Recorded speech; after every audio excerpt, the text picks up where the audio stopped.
China's building nuclear power stations at a hell of a rate and much, much cheaper, more cheaply than America is doing. Solar's become a big topic of conversation. Yeah, again, there's a guy called Simon Maichow, whom I recommend you get in touch with as well. And Simon is an engineer who claims that we simply don't have the physical minerals necessary to support a completely solar and wind-based energy system. He's got people who criticize his analysis, definitely, but we still are using far more physical resources than we're aware of at the moment on the planet, and the availability of various critical elements that we need for the system we have right now, it's much less abundant than we would like it to be.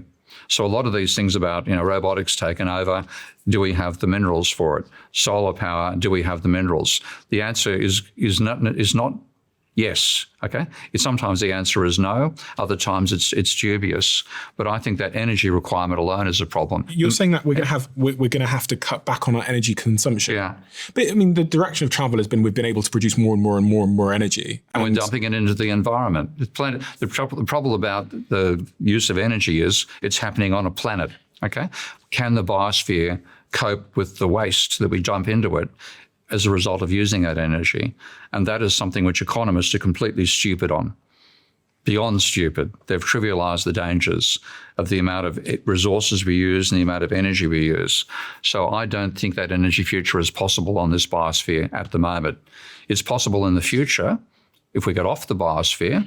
So in that sense, I'm even more of a space cadet than Elon Musk is. I think we have to plan to take production off planet. But while we're constrained on the biosphere's constraints will stop us using as much energy as we wish to use. What are your closing statements on this whole situation with the war and Iran and everything that's going on from a geopolitical perspective? The basic thing is our system is far more fragile than we've convinced ourselves that it is. And we can make observations about potential futures which presume a robustness we don't have.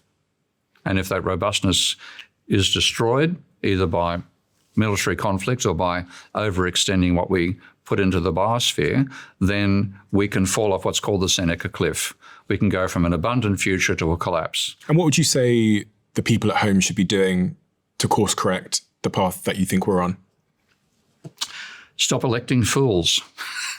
Electing Trump was an enormous mistake. We've got politicians who follow what's called neoliberal political philosophies. They're what put us in this problem. It hasn't worked. We need to reverse back to having a human-oriented and physically realistic view of how the economy should be managed and how the biosphere should be managed. We have to take care of our home. And in an essential sense, we're destroying our home and thinking we can keep on doing that indefinitely. We can't. Our home is planet Earth. Planet Earth has got physical restraints. We haven't respected them. Planet Earth will tell us what it thinks of that this century. And which leaders do you think we should be electing? Do you think we should be electing? I think even electing leaders itself is a mistake, because what we then do is end up getting, we pander to narcissists. We pander to people who believe they can solve all our problems. We end up with megalomaniacs making decisions. If you look back at where Athenian democracy came from, Athenian democracy didn't use elections. It used a process of random number generators to select intelligent people to fulfill essential roles in those societies. And they weren't even people you got to know by name in that sense. We know Trump here, we know Starmer here, we have Albanese over here. We end up getting narcissists and megalomaniacs directing us, and they're the last people you need to make decisions.